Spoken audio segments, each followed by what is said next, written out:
Good morning, good afternoon, good evening.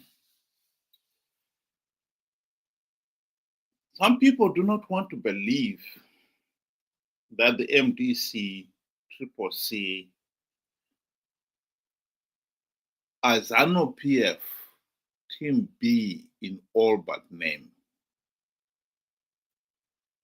playing for Team A to win and for Team A to have legitimacy.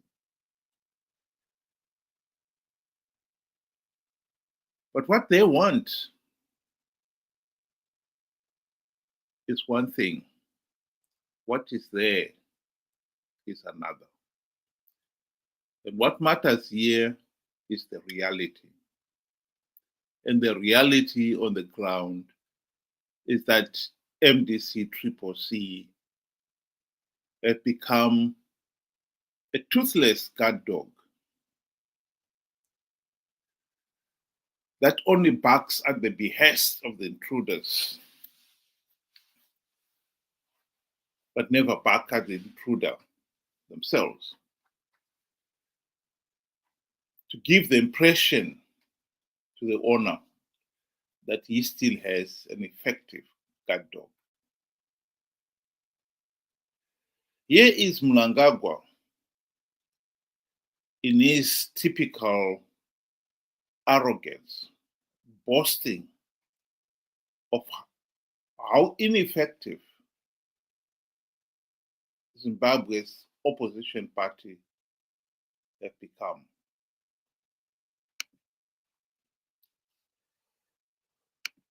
I'm happy kuti in Zimbabwe hakuna friction between the ruling party and the. But it is critically important that we must have an opposition which must check on the ruling party. So members of the opposition, make sure you deal with the ruling party. Don't make them sick. You make them busy. The opposition.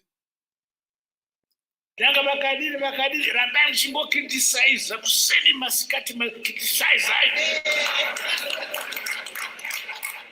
That way, no ambassador to run for power.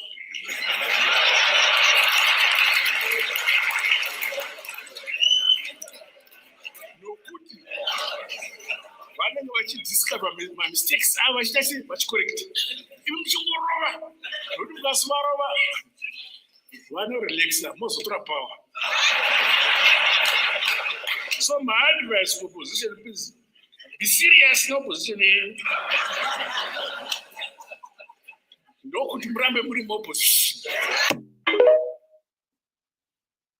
So what we have here is an opposition that has been effectively manipulated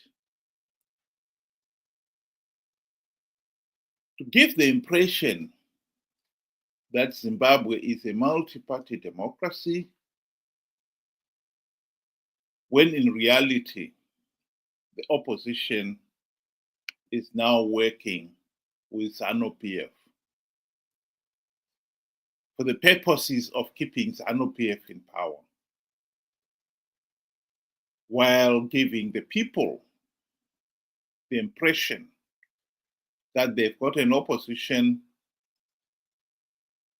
that is seriously challenging Zanu PF. Chamisa's number one message in 2023 was to tell people that CCC was going to win big, because he had plugged all the vote-rigging loopholes. He was lying. He knew he had not plugged any vote-rigging loopholes. He knew Zanu PF was going to rig the elections blatantly.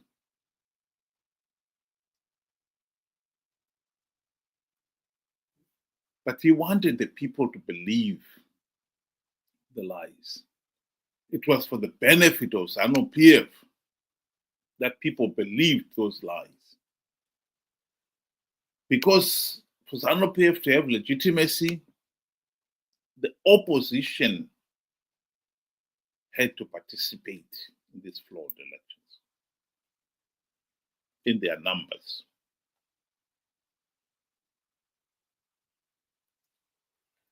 And this is where Zanu PF benefits.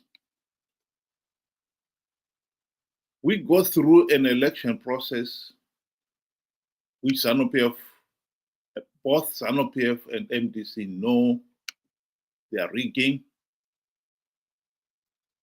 but the people believe they will win. And they participate in their numbers and give the Zanu PF legitimacy. And who is the loser? The people. Zanu PF is in power, so they're happy with that. The opposition, they get a few gravy train seats, and they too are happy with that arrangement. The real big losers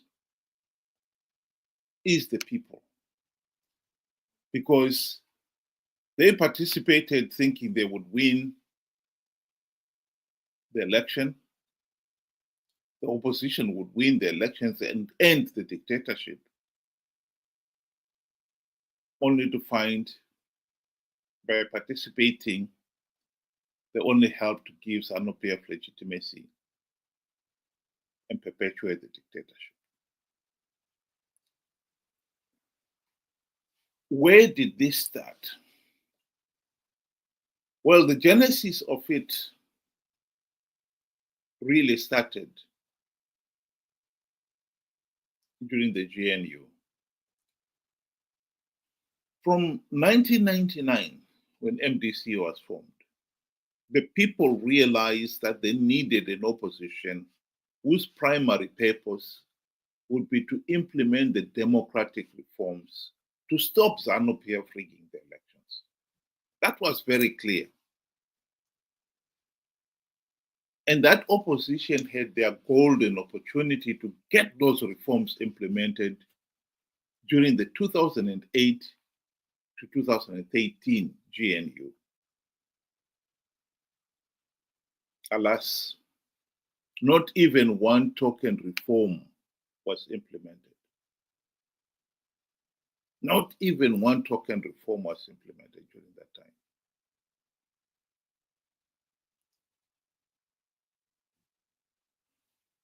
And when SADC realized that the country, Zimbabwe, was going into the 2013 elections with no reforms implemented, they had a special SADC summit in Maputo,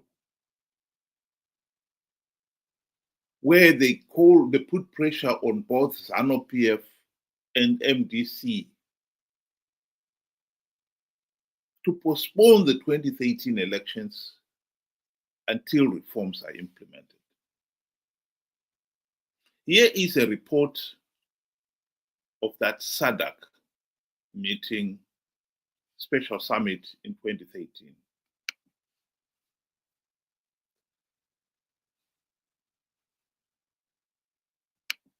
Leaders stood firm about the minimum conditions they want in place before Zimbabweans go to the polls: media reforms and upholding the rule of law. They also expressed concern about the validity of recent changes to electoral laws. The parties, together with the facilitator as well as SADC, they would look into those matters, deal specifically with those matters to ensure that we are able to arrive at a resolution of these difficulties, which will help Zimbabwe move forward. Analysts say SADC's position has revived hopes of a credible election. 99% of Zimbabweans want done the way SADC has said. It's said that we have to come all the way to be told what most of us want to be done. To practical, to ensure that most of us are enfranchised, and most of us vote. But uncertainties remain over funding. The election is The truth of the matter is the SADC summit called for the 2013 elections to be postponed until reforms were implemented. The reforms which should have been implemented during the GNU. The first question to ask is, why were not even one reform implemented during the GNU? Well, it turns out that Robert Mugabe bribed Morgan Tsvangirai and his MDC friends with the trappings of high office. And with their snouts in the feeding trough, they forgot about the reforms.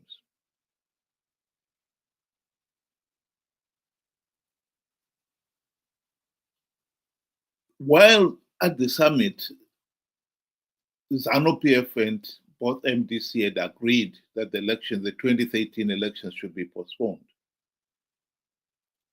By the time the Mugabe delegation got back to Zimbabwe, they changed tune. They wanted the elections to go ahead. And the then Minister of Justice and Parliamentary Affairs, Patrick Chinamasa of Zanu PF, called a press conference where he explained why Zanu PF did not want the elections to be postponed. SADC had said they should be postponed to allow reforms to be implemented. And Zanu PF's argument was, what reforms?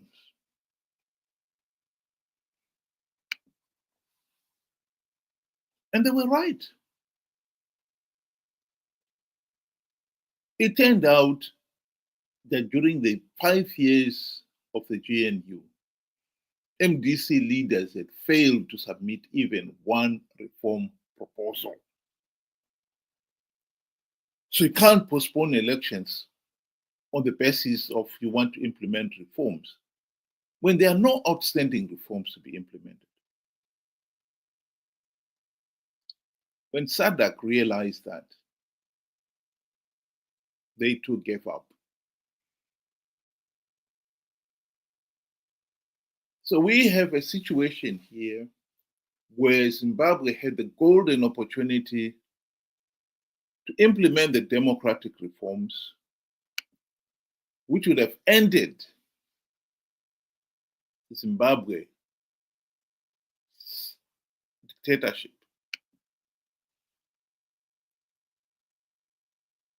But in the end, that opportunity was lost because MDC leaders failed to implement even one token reform.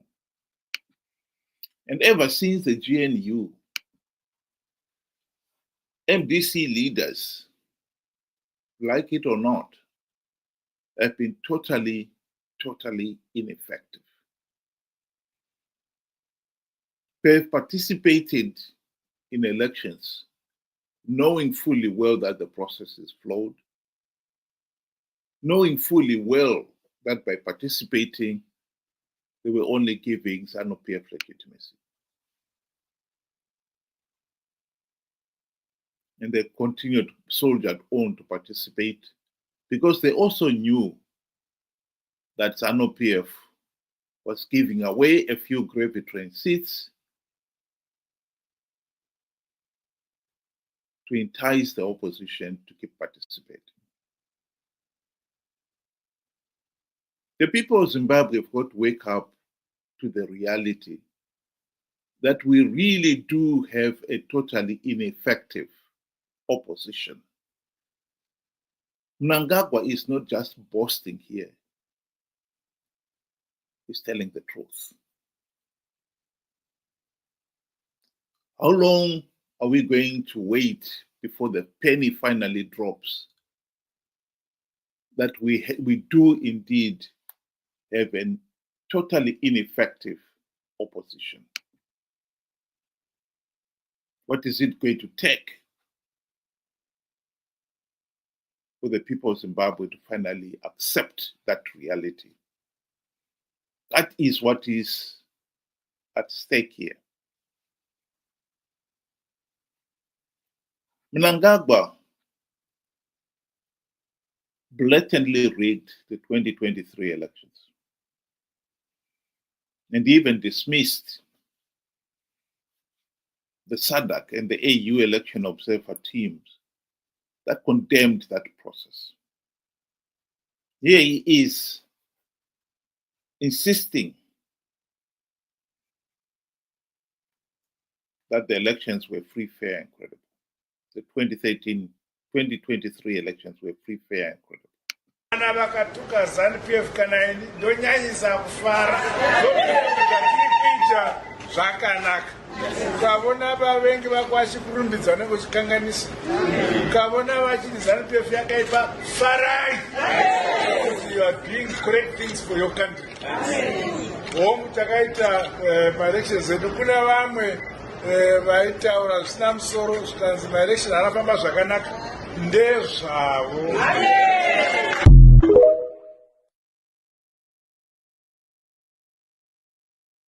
Well, the truth of the matter is Zanu PF blatantly rigged the 2023 elections. And Zanu PF will go on to rig the 2028 elections. Because right now, the party is quite content, confident that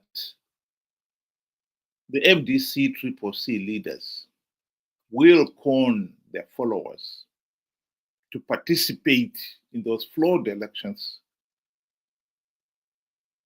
to give Zanu PF legitimacy.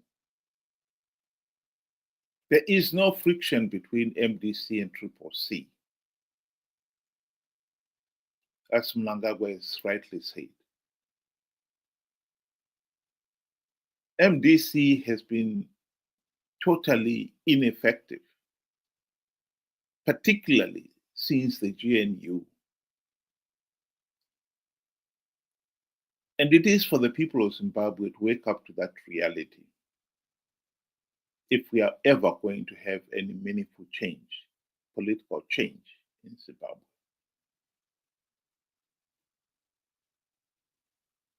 I repeat, MDC CCC are a toothless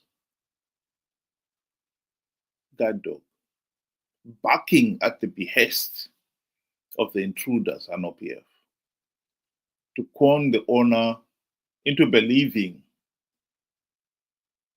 that he still has effective guard dogs.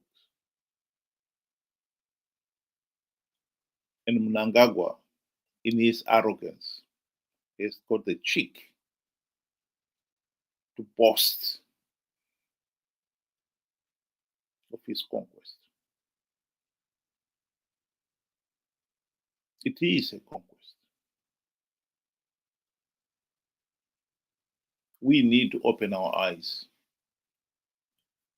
and see the reality. If Chamisa and company are able to con millions of Zimbabweans to participate in 2028 in their millions, as they did in 2023 or 2018, then we will only be perpetuating the Zanu PF dictatorship. And at the present moment, Mnangagwa is not even worried about that. He knows that Chamisa and company will do their bit. They will participate in flawed 2028 elections, knowing fully well that Zanu PF will rig and that they are participating will give Zanu PF legitimacy. Mnangagwa has the opposition in his deep pockets, just as he has ZEC, the police, the judiciary, and other institutions.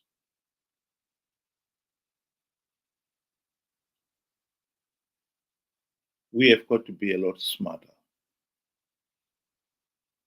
And in this particular instance, we can be a lot smarter by making sure that we do not fall for the trap of participating in flawed elections to give Zanu PF legitimacy and perpetuate our own suffering. It is the most idiotic thing that we, the electorate, can do. Why would you participate in an election process which you know the result is predetermined, and which you also know and have been warned several times that if you participate, you are giving the process legitimacy?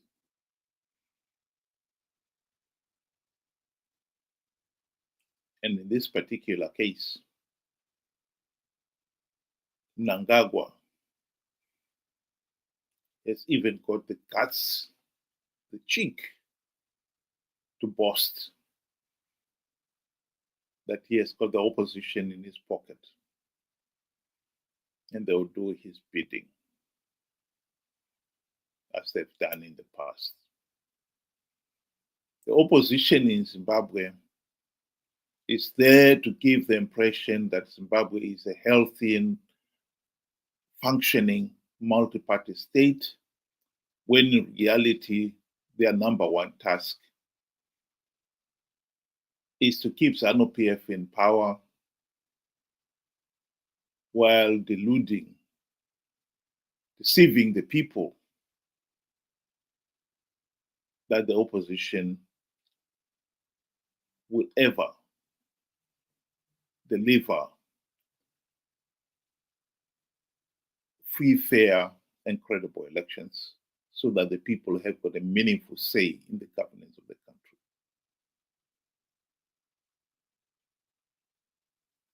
I can't overemphasize that. It is idiotic to keep believing Chamisa's idiotic lies that the opposition can win rigged elections. After 45 years of rigged elections, why do we keep believing such nonsense? Think about it. Thank you very much. Have a good day.